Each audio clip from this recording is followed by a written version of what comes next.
Breaking news, folks. It has started already. Cinderella's castle is under refurbishment. Drew Smith says Walt Disney World is notifying guests that Cinderella's castle transformation is underway at the Magic Kingdom. Cinderella Castle is currently undergoing a magical transformation. Learn more about what's coming soon on Disney Parks blogs.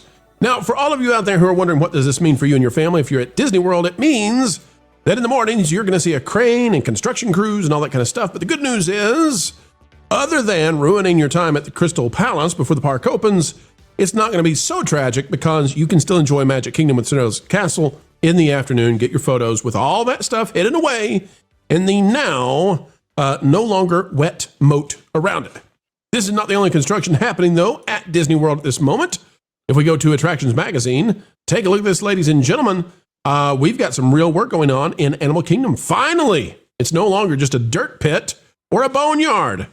Now, you all can see at the bottom, it's beginning to take shape. What we see in the concept art, there's a little bitty pathway that leads you through the walls to Dinosaur. That's going to close soon because that's going to be changing to Indiana Jones.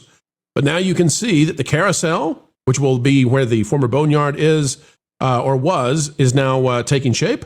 And my, oh my, look how high it's going vertical. The Encanto ride is, we've got the huge show building beginning to go vertical on this. And we're starting to see where the house is going to be up here, where it says former Dino-Rama. Now, the fascinating thing about this, ladies and gentlemen, this building that they're putting in for the Encanto ride, that's going to be largely hidden away. You won't see it just like Haunted Mansion, right? You'll have the Encanto house facade, the casa. You'll have the casa facade. This building is massive for an Omnimover, which I believe this is what it is. This is a huge, huge building that they're putting up. And that means this ride just might be what's up in Animal Kingdom real soon, as opposed to Zoogather, which has been a colossal flop. Culture, I go to you first. Your thoughts on all the construction that's happening right now at Disney World and whether or not these two items at least might actually be worth it as opposed to a river somewhere. Well, I would say that it's about time because there's been a need for a dark ride in Animal Kingdom forever. You know, I mean, you can call the boat extravaganza with the one animatronic and a dark ride if you want to, but it's not. It's like a less impressive, like It's a Small World. And Dinosaur is a dark ride, but it's so unpleasant. I mean, I have never liked it since I rode it first in 1998. It's loud. It's obtrusive. It's discount Indiana Jones. Let's be honest about it. Okay. Yeah. So look, barring the complete recreation of that attraction with the Indiana Jones set pieces, it's largely a snooze fest. It's not worth the neck ache at the end of it. Whereas in Omnimover Dark Ride, this is something this park has needed desperately for a long period of time. And they've had the opportunity multiple times to extend various different continents and areas of the globe that they could take advantage of because there's plenty of animals and stuff like that.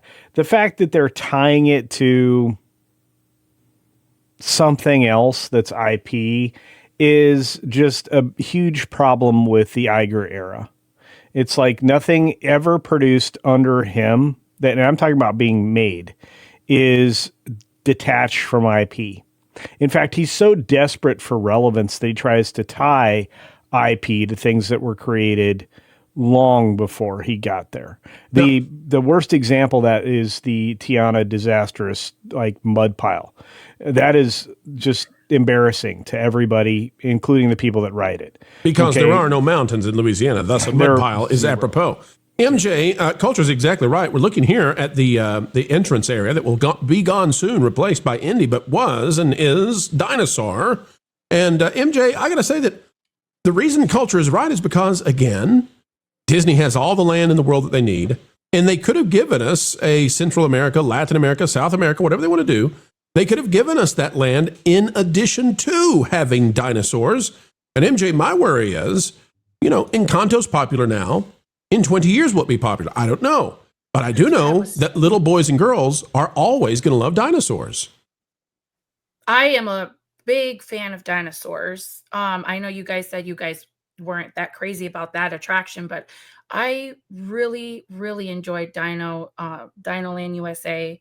It's a staple in my my two oldest daughters in their childhood. I mean, we're gonna go say goodbye soon, hopefully, because I think the last day is February 1st. But I am excited for the fact that they're going to turn it into Indiana Jones because my better half loves that film franchise. So it's like, I don't know, it's giving everybody a little bit of what they want. But here's what I have a problem with, and it goes back to what Culture was saying. The Tropical Americas, Encanto was a cute film. I just don't think that enough people saw it. I think a lot of people are going to go on it. Why? It's a ride. Okay. It's something to do. But do they really understand, the movie, the film? Do they know that they're going inside the kid's room, that he got his powers on his birthday? There's a lot behind it, and I don't think people are that interested. Like, I'm not trying to knock it down completely because, like I said, it is a cute film. A lot of people enjoyed it. It's a family movie. It's cute. I just don't think in 10 years, 15 years from now, it's going to be that popular. I'm actually shocked because if you think about it, Monstropolis over in Hollywood Studios, how old is that movie? And they're just now building a land for it. It's like all of these older films, older Pixar movies or whatever, they're getting their time now, their little lot in Disney World. And then you got Tropical Americas with Encanto. And then Coco.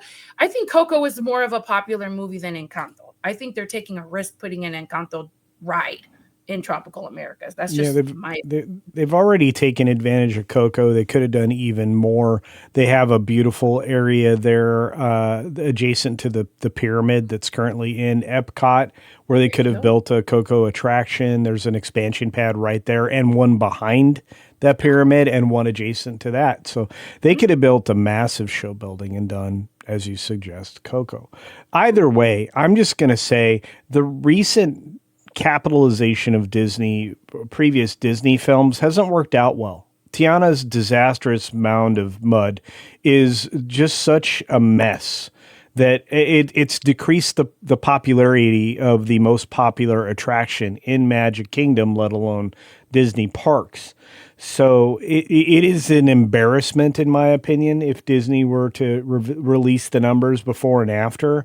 It would make them look bad, and I don't care how much shape language you want to use.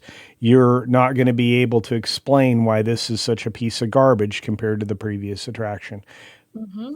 Now, all of that said, when you look at these two things, the changes to Animal Kingdom and the changes to Cinderella Castle, Jonas, these are very different from what's happening at Rivers of America and Frontierland.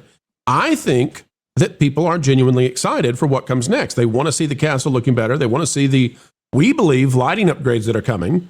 They want to see the Encanto ride. They want to see the carousel. So this is distinctly different than what's happening in A Quarter of Magic Kingdom with the destructions of Rivers of America. Yeah, absolutely. So the comment was made about how they need an Omni mover, and that's what we're hearing, of course, that it is going to be an Omni mover. It's not going to be whatever that is at Mystic Manor out there in Hong Kong. It's not that level of ride. It's going to be a people eater that they want moving as continuously as possible. Disney knows how to make Omni movers. This is something that should move and move and move and move. And they don't shut them down for failures, as we've seen with Tiana's Bayou Adventure. So this will be a people eater. On top of the fact that they've added in the IP carousel there, which this is a park more than any other that needs just people eaters.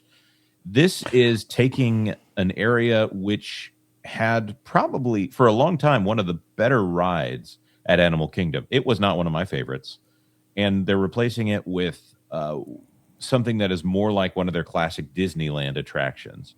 So the Rivers of America change to be cars is one of those things where they're destroying something great about the park in order to bring in something that everybody just kind of goes, okay. I guess there's little boys that like cars, I think.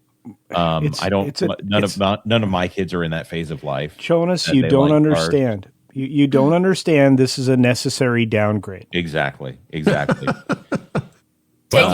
complete body of water. Now, Magic Kingdom is going to be the only theme park without a body of water in the United States. In the United States, yes. Mm-hmm. So when I look at what they're doing, okay, yeah, they needed to do something. This is the largest park that they have, by the way, anywhere. And yet they had to tear out an existing attraction in order to do this. So it may be good. Encanto is fine as an attraction. If I'm gonna put it anywhere, I'm gonna put it around the area of Ariel's Undersea Adventure or whatever that is over there in New Fantasyland, where hopefully they've got something in there that's an interesting animatronic.